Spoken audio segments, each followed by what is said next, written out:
Assalamualaikum warahmatullahi wabarakatuh. Selamat malam rekan-rekan sekalian. Izinkan saya untuk berbagi terkait dengan seputar pengembangan diri ya.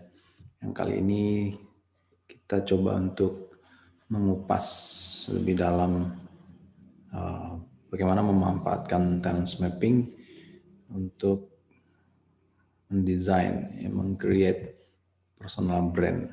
Ya, kita coba untuk tampilkan slide-nya dulu. Oke. Diskusi kita kali ini seputar talent mapping for personal branding. Ya, bagaimana mengaplikasikan tools talent mapping untuk meng-create personal brand. Ya. Tapi sebelum kita membahas tentang bagaimana kita meng-create personal brand, ada baiknya kita coba untuk memahami target. Ya, ada 3 target yang akan kita pahami dari materi ini. Yang pertama adalah kita belajar dan paham tentang pola-pola bertumbuh. Kemudian yang kedua, kita paham bagaimana caranya kita menggali kekuatan diri masing-masing. Dan akhirnya dari kekuatan itu dan semangat terus bertumbuh itu, akhirnya kita membangun personal brand kita yang positif dan bermanfaat tentunya. Ya. Oke, sebelum kita mulai, ini quote yang sering saya pakai ya, seorang neurosemantik coach, Pak Prasetya Ambrata, mengingatkan dengan quotes-nya bahwa banyak orang yang meminta bantuan orang lain gitu ya, para ahli, bahkan Tuhan sekalipun untuk menyelesaikan masalahnya, tetapi dirinya sendiri tidak hadir untuk membantu. Gitu. Nah, ini sebuah quotes yang menitik beratkan kepada kita sendirilah yang bertanggung jawab terhadap diri sendiri ya. Bagaimana caranya kita bertumbuh, bagaimana caranya kita berkembang, tentunya itu adalah wilayah tanggung jawab kita sendiri masing-masing. Nah, sebelum kita memasuki pembahasan tentang personal branding lebih teknis ya, nah, ada sebuah pertanyaan yang perlu kita tanyakan ke diri masing-masing. Kira-kira fakta brutal apa sih yang selama ini masih kita lakukan ya? Atau kebiasaan buruk apa saja yang selama ini masih kita lakukan sehingga itu menjadi batu sandungan kita untuk bertumbuh dan berkembang. Ya. Pasti semua orang punya fakta brutal yang itu menjadi batu sandungannya selama ini untuk maju dan bertumbuh. Entah selalu dihinggapi rasa malas gitu ya, apa dihinggapi rasa takut, was-was gitu, tidak percaya diri gitu, atau sulit untuk menjalin hubungan yang langgeng yang lama dengan relasi atau pertemanan ya, sehingga kita sulit untuk membangun jaringan yang lebih kokoh gitu, atau yang lain gitu. Silakan coba kita bayangkan, bisa jadi itu menjadi faktor penghambat terbesar kita untuk bertumbuh. Oke. Dalam talent mapping tentunya kita sangat familiar dengan konsep strength ya, mindset strengthen your strength ya, pendekatan kekuatan.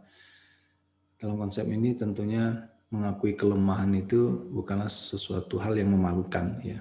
Bahkan mengakui kelemahan itu juga bagian dari kebahagiaan dan juga bagian dari pertumbuhan. Karena apa? Karena ketika kita menerima kelemahan kita, tentunya ini menjadi bagian dari diri kita, kelemahan itu. Tentunya kelemahan itu bukan untuk ditangisi, bukan untuk kita abaikan, bukan untuk kita fokus di sana ya.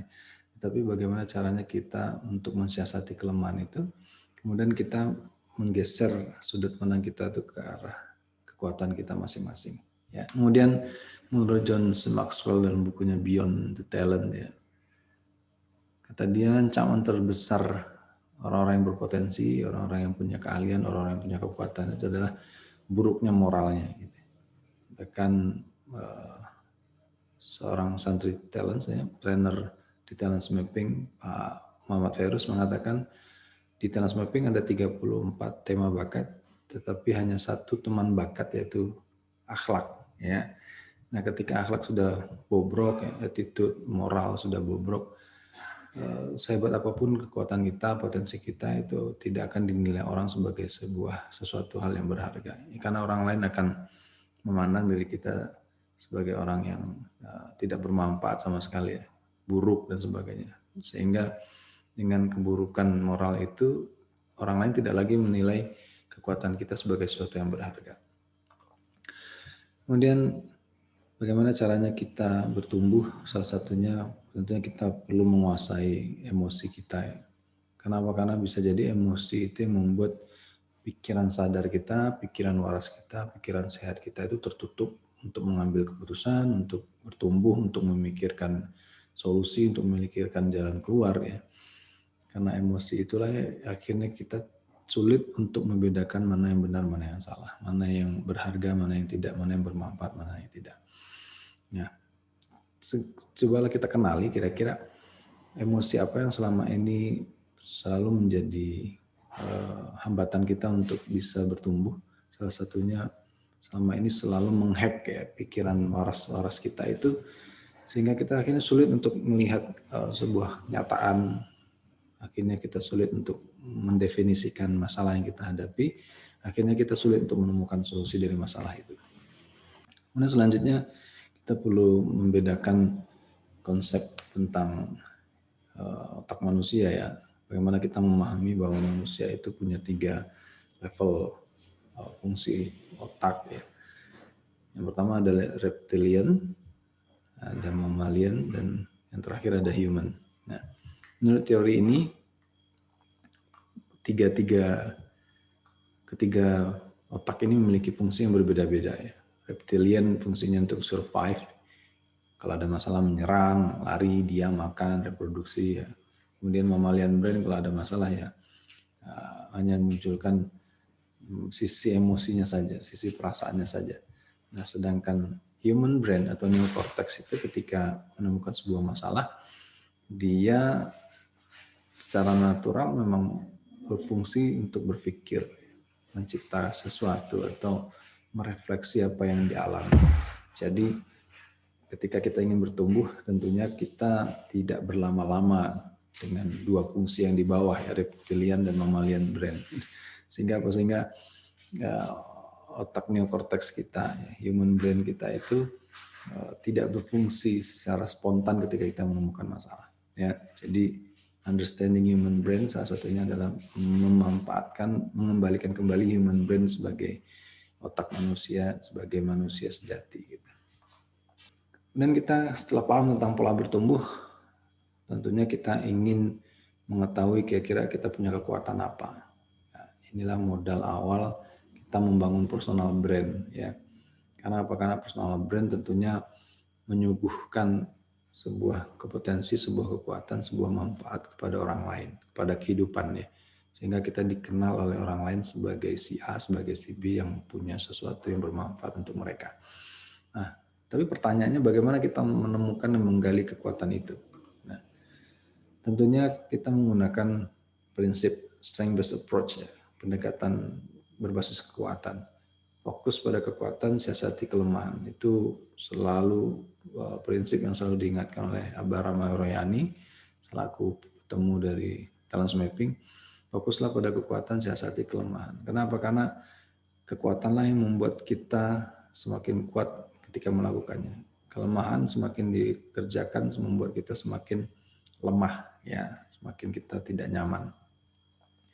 Konsepnya, ya, seperti yang dijelaskan oleh Buckingham dan Clifton, dia mengatakan bahwa orang berkembang lebih cepat pada bidang-bidang yang dia merasa kuat untuk melakukannya daripada dia merasa lemah di bidang tersebut. Jadi kalau kita merasa kuat dengan suatu bidang, ya, lakukan itu, latih di situ, kembangkan diri kita di situ, karena disitulah posisi kita yang sebenarnya. Ya, ketika kekuatan itu dikerjakan, semakin kita kerjakan, kita semakin merasa kuat. Tetapi kenyataannya begitu banyak pendekatan yang fokusnya pada memperbaiki kelemahan, fokusnya pada defisit paradigma kekurangan, ya. Jadi yang kurang itu diperbaiki, bukan yang kuat diperkuat, gitu, ya. Nah, kemudian kekuatan itu punya 4 elemen, ya. Yang pertama ada talents, kemudian ada attitude, kemudian ada skill, ada knowledge, yang kita singkat dengan TASK, yang mana keempat elemen ini saling menguatkan ya. Tentunya ada faktor lingkungan, faktor eksternal ya, faktor tempat kerja dan sebagainya. Jadi TASK ini adalah faktor internal kita. Yang ini yang perlu kita kokohkan di awal agar apa? Agar potensi itu tidak hanya menjadi potensi yang mati, tetapi menjadi kekuatan yang bisa diolah menjadi produktivitas, menjadi manfaat untuk kehidupan yang lebih luas. Ya. Nah, dalam bukunya Daniel Laporte ada beberapa pertanyaan-pertanyaan yang mungkin bisa menggali ya, kira-kira kita punya kekuatan dalam hal apa, dalam bidang apa, dalam sisi yang mana gitu.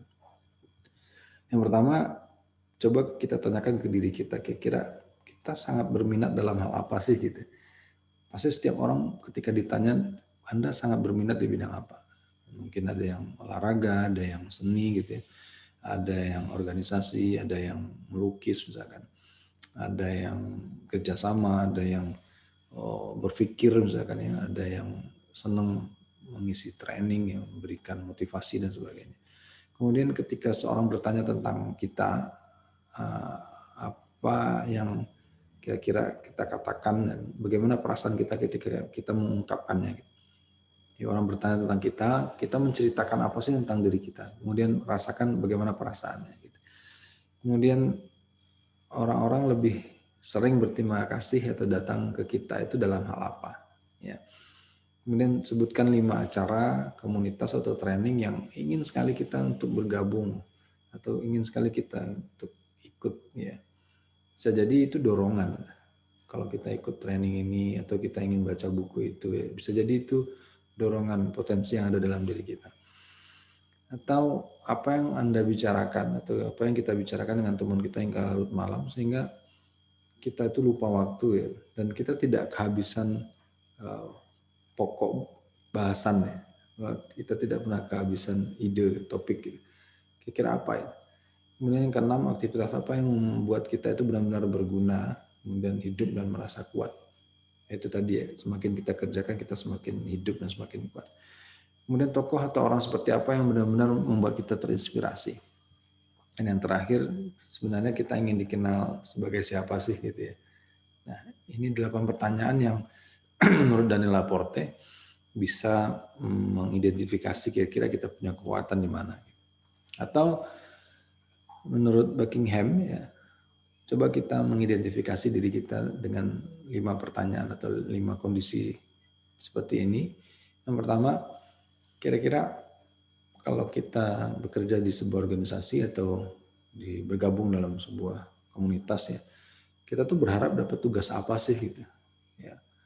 Atau kita ingin mengajukan diri kita secara sukarela, aku ingin mengerjakan ini, aku bisanya di sini dan sebagainya, aku mampunya di sini.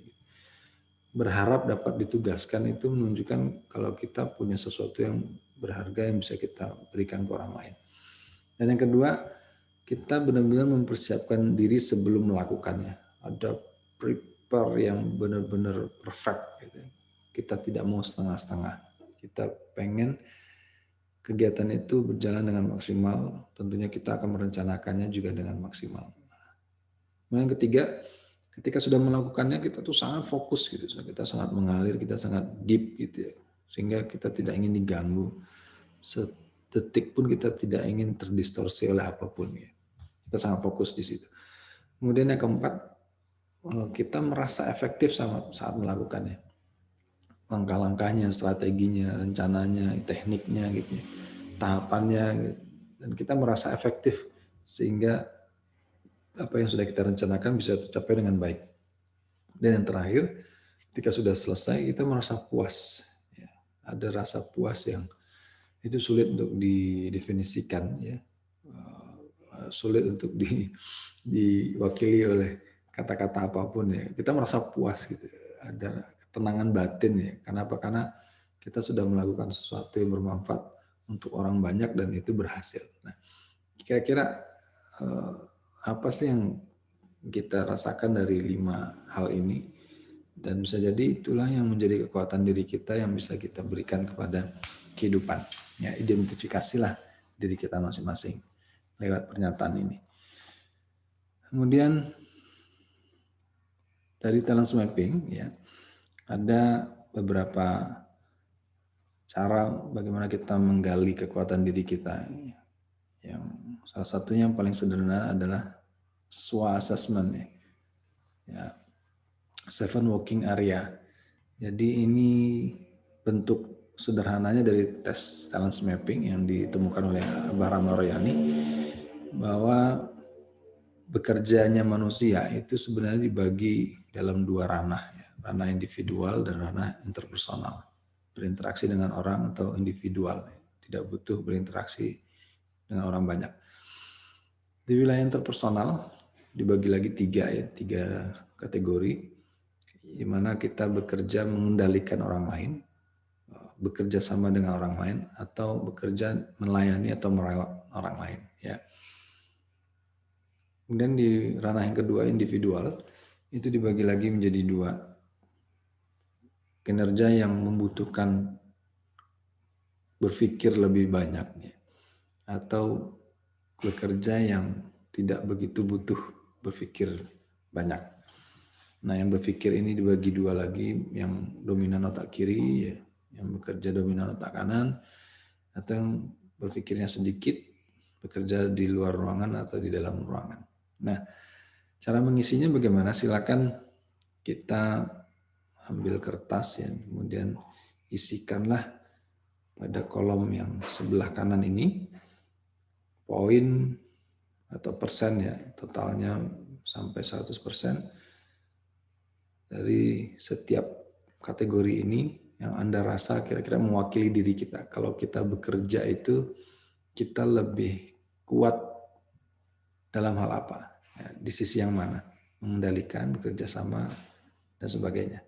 Misalkan sebagai contoh, kita isi kalau bekerja mengendalikan orang itu hanya 5%, ya, bekerja sama 30%, melayani atau merawat orang lain 15%, kemudian otak kiri 5%, otak kanan 30%, di luar ruangan 5%, di dalam ruangan 10%. Nah, sehingga kita bisa melihat kalau bekerja sendiri itu berpikirnya itu lebih banyak 35% dibandingkan tidak 15%. Kalau kita lihat kira-kira kita lebih dominan yang mana, individual atau interpersonal? 50-50. Ya, ini contohnya sama ya, 50-50. Bisa jadi ada yang dominan interpersonal, dia sangat butuh bekerja dengan orang lain. Atau ada juga yang lebih individual ya. Contoh seorang programmer ya, seorang seniman misalkan ya, seorang filosof gitu ya, seorang peneliti kan rata-rata lebih dominan individual. Atau kalau dia seorang leader ya, seorang trainer, seorang guru, tentunya lebih banyak di wilayah interpersonal ya. Nah, atau kita juga bisa melakukan tes talent mapping ya, atau talent mapping assessment yang full versi penuhnya ya. Salah satunya kita akan mendapatkan urutan bakat atau peta bakat ya. Saya coba ambil lebih mudahnya peta bakat ya. Nah, dari peta bakatnya terlihat sebarannya. Kalau ini kan sebarannya tadi ya, individual ini. Nah, kemudian ketika kita tes, kita akan mendapatkan yang lebih rigid lagi, yang lebih detail lagi ya. Kalau di sini kita terlihat ada dua domain ya, wilayah thinking, berpikir, dan wilayah bekerja sama, berhubungan dengan orang lain, relating. Karena di talent mapping, kerja itu dibagi dua ya, thinking, striving, wilayah individual, influencing, relating, itu wilayahnya interpersonal. Nah, kalau lihat hasil ini, sebaran bakat kuat yang merah ya, merah gitu ya. Ini ada di wilayah thinking dan ada di wilayah relating. Kalau di talent mapping, makna sebaran ini ada maknanya gitu. Bisa dikategorikan sebagai profil produktif seseorang. Nah, apa saja profil peta bakat seseorang dari hasil talent mappingnya? Ada 1, 2, 3, 4, 5, ada 7 ya. Ada 7 kategori. Yang pertama adalah tipe owner, ya, di mana sebaran bakat dominannya ada di thinking dan influencing talents. Ini adalah pribadi yang punya pikiran tajam, tapi juga pengaruh juga kuat. Dia punya ide, misalkan ya, dia punya pikiran apa, dan dia bisa mempengaruhi orang lain untuk mengikuti apa yang dia pikirkan. Atau expert, dia dominan di thinking dan striving. Dia adalah pribadi yang cerdas dan tekun untuk bekerja. Dia tidak hanya bisa berpikir, tapi dia bisa bekerja apa yang dia pikirkan. Kemudian tipe pionir ya, itu ada di wilayah striving dan influencing talents. Ini adalah pribadi yang tekun dan dapat mempengaruhi orang lain, sehingga dia bisa menggerakkan ya, dia bekerja dan juga bisa menggerakkan orang lain, mewujudkan sesuatu dan bisa mempengaruhi orang lain untuk mengikuti apa yang dia wujudkan. Itu pionir. Nah, kemudian tipe worker, ini adalah striving dan relating talent yang paling banyak. Dia adalah pribadi yang tekun, ramah, pandai berhubungan dengan orang lain. Ini adalah tipe orang yang mudah bekerja sama ya. Ini sangat diandalkan dalam kerja-kerja di tim atau perusahaan. Kemudian yang kelima ada influencer. Ini adalah tipe-tipe orang yang senang sekali tampil di publik ya, karena dia tersebar di influencing dan relating talents. Ini pribadi yang ekspresif dan mudah terhubung dengan orang lain. Ya, waktu dia sangat full untuk orang lain ya. Jadi dia mudah sekali untuk berhubungan dan ekspresif ya. Dan terlihat ekspresif dan mudah untuk menjalin hubungan dengan orang lain. Kemudian people expert tersebar di thinking dan relating talents, pribadi yang cerdas, senang mempelajari dan berhubungan dengan orang lain. Kemudian manager. Nah, manager ini tipe yang khas ya. Karena apa? Karena bakat-bakat kuatnya tersebar di semua domain ya. Thinking, relating, influencing, dan striving. Dia adalah pribadi yang cerdas, tekun, serta mampu bekerja sama secara efektif dengan orang lain. Nah, dari sini kita sudah bisa membayangkan kira-kira kita punya kecenderungan di mana, kita punya kecenderungan apa ya di dalam diri kita yang bisa kita olah untuk menjadi sebuah kekuatan. Nah, sebelum kita menyimpulkan kira-kira apa sih kekuatan kita ya sehingga itu menjadi modal dalam membangun personal brand, nah, tentunya ini adalah pertanyaan yang mendasar. Ini rumus yang disampaikan oleh Pak Subiakto, beliau pakar personal branding, pakar brand. Ketika kita disuguhkan pertanyaan ini, Anda ingat apa gitu ya? Ini adalah pertanyaan personal brand, pertanyaan mendasar untuk membangun personal brand. Kira-kira kalau orang ingat kita itu ingat apanya gitu? Apakah manfaatnya? Apakah hal-hal yang tidak menyenangkan gitu ya, atau sesuatu hal yang berharga, sesuatu hal yang membuat mereka orang lain itu terbantu gitu. Kira-kira selama ini apa sih persepsi orang tentang kita? Inilah yang namanya personal brand ya. Tentunya ada sesuatu yang dirasakan orang lain, dan apa yang dia rasakan itu dia pikirkannya, dia rasakan, kemudian dia akan punya kesimpulan sendiri tentang kita. Nah, kesimpulan tersendiri itulah yang dinamakan personal brand. Bukan persepsi kita. Kita yang mempersepsikan orang lain. Kita memaksakan orang lain untuk mempersepsikan kita tentang apa. Bukan. Tapi orang lainlah yang mempersepsikan kita, diri kita dalam diri mereka. Ya, mereka yang mempersepsikan, bukan kita. Nah, secara teori, secara konsep praktisnya, menurut Steve Jobs ya, namanya brand itu adalah simply trust. Ya. Kalau orang sudah percaya, itu sudah modal membangun brand. Karena dengan kepercayaan itulah orang lain datang ke kita, minta bantuan kita, gitu, membeli barang kita, gitu, menggunakan jasa kita. Berarti ada sesuatu yang berharga dalam diri kita. Gitu.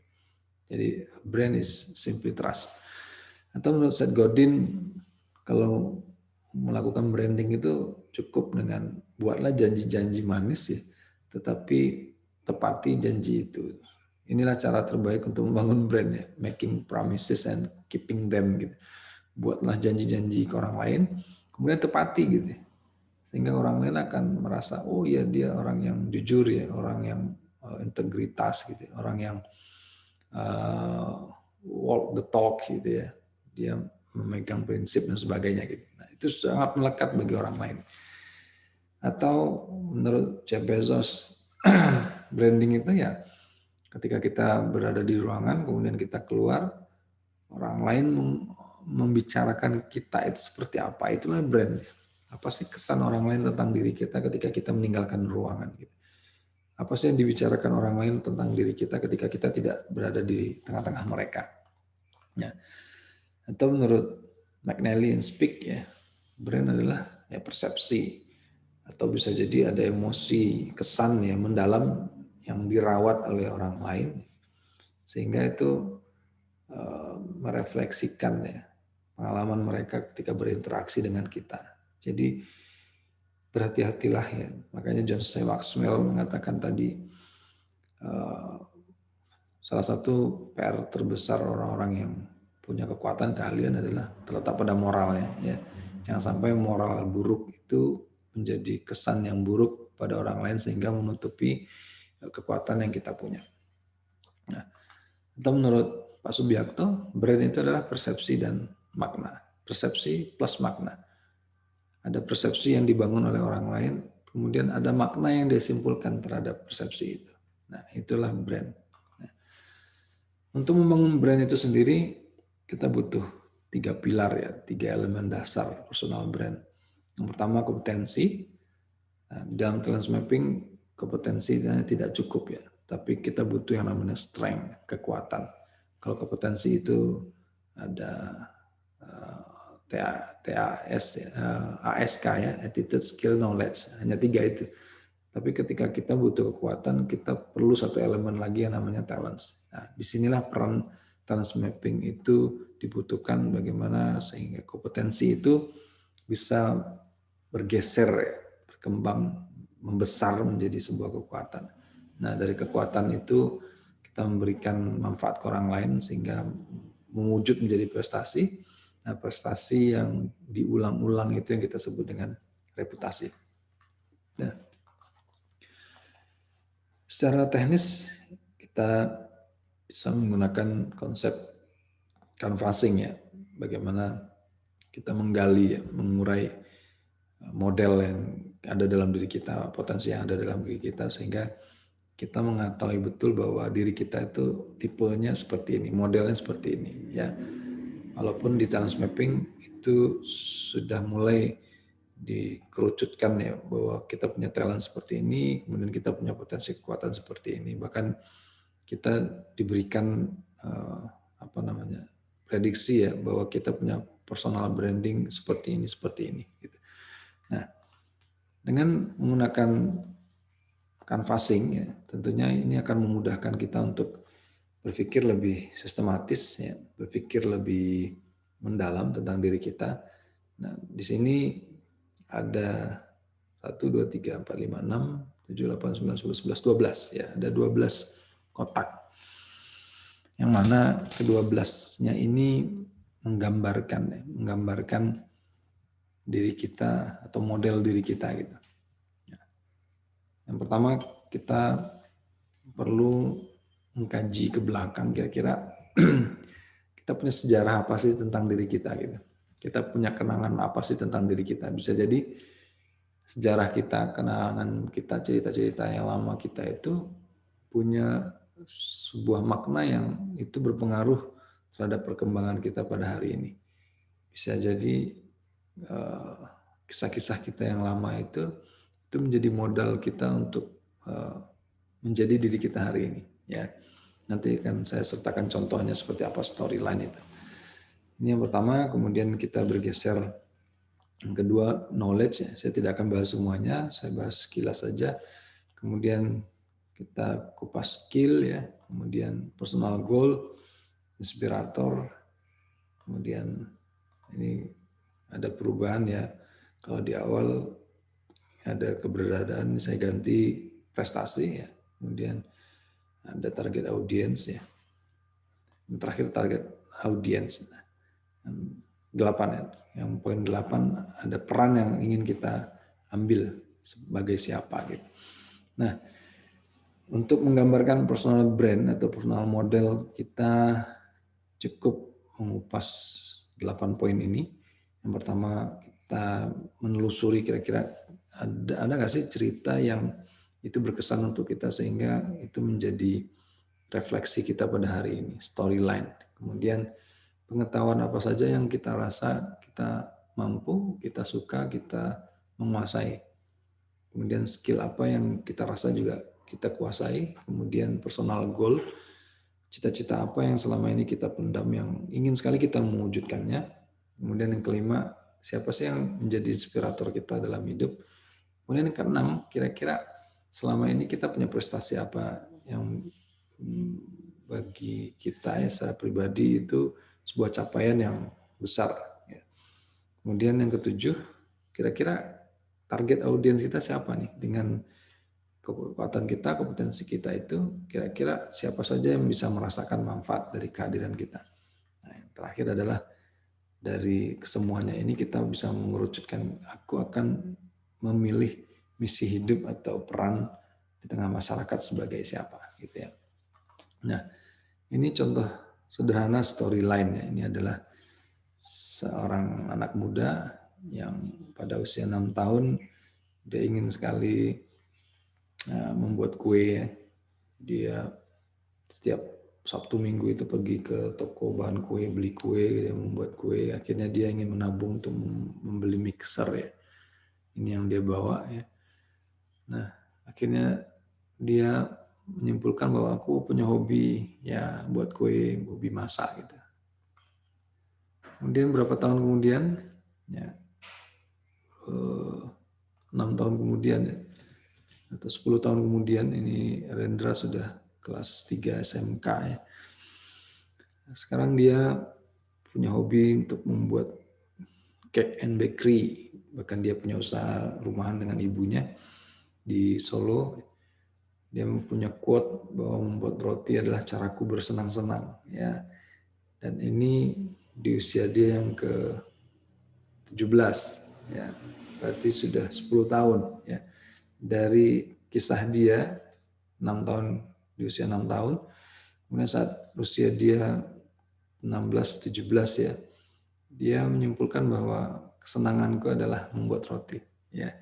Ini adalah personal brand yang dia mulai bangun sejak usia muda gitu. Nah, atau kita beralih ke sosok Agustinus Wibowo, dia seorang traveler ya, itu juga seorang penulis buku. Pada waktu kecil diwawancari oleh Ki Andi, dia punya cita-cita sebagai turis gitu. Waktu TK ya, ketika teman-temannya punya profesi cita-cita menjadi guru, pilot, dokter ya. Nah, dia sendiri ingin jadi seorang turis gitu. Dan ternyata itu tersampaian ya. Ketika dia kuliah di Cina, ya tercapai apa yang dia inginkan. Dia mengelilingi negara-negara di Balkan ya, Tajikistan, kemudian Turkmenistan dan sebagainya, Afghanistan ya. Nah, itu storyline ya. Nah, dari storyline itu kita bisa merefleksi, oh ternyata waktu kecil aku punya pemikiran seperti ini, aku punya dorongan kuat seperti ini gitu ya. Nah, bisa jadi hal-hal seperti itu yang membuat kita itu terdorong untuk tergerak sampai sejauh ini ya. Jadi silakan dipikirkan, diskusikan ya, tanyakan ke keluarga kita, ke orang terdekat kita, ke orang tua kita, kira-kira apa momen-momen berharga yang selama ini waktu kecil itu selalu kita ungkapkan, selalu kita inginkan, kita ingin sekali untuk mewujudkannya. Bisa jadi itu sebagai sinyal untuk kita kembangkan di hari ini. Ya. Oke, terakhir ini sebagai bahan renungan ya, sebagai kesimpulan dari cara kita bertumbuh, cara kita menemukan kekuatan diri, cara kita untuk membangun personal brand. Yang pertama, tanyakan ke diri kita, selaraskah apa yang kita inginkan itu dengan tujuan atau misi hidup kita. Karena tentunya kita berharap misi hidup kita itu adalah ladang amal kita tanpa henti. Itu modal kita untuk hidup di kehidupan nantinya gitu. Kemudian sesuaikah dengan kepribadian yang kita miliki. Nah, disinilah letak talent mapping berperan ya, bagaimana mendeskripsikan kepribadian kita. Kemudian apakah kemampuan yang sekarang mendukung.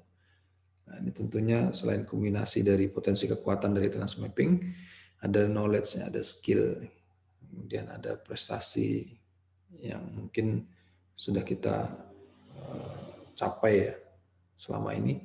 Kemudian yang keempat, apakah sumber daya lainnya mendukung? Nah, ini mungkin didukung oleh teman, relasi, orang tua, ya, modal dan sebagainya. Gitu. Dan yang terakhir, apakah ada orang yang merasakan manfaat dari keberadaan kita? Gitu. Nah, ini adalah target audiens. Tanyakan ke diri kita ketika kita punya pilihan, tanyakanlah 5 pertanyaan ini sehingga kita punya filter ya, kita punya self talk yang positif sehingga kita bisa melihat diri kita jauh lebih berdaya gitu. Nah, dan terakhir, memahami diri sendiri adalah syarat untuk terus bertumbuh dan produktif.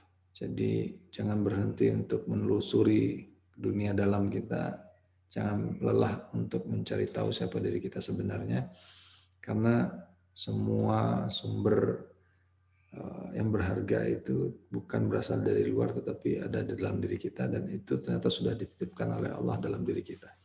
Oke, ini saja yang bisa kita diskusikan. Semoga talent mapping for personal branding bisa kita manfaatkan untuk pertumbuhan kita yang lebih maksimal lagi. Terima kasih. Wassalamualaikum warahmatullahi wabarakatuh.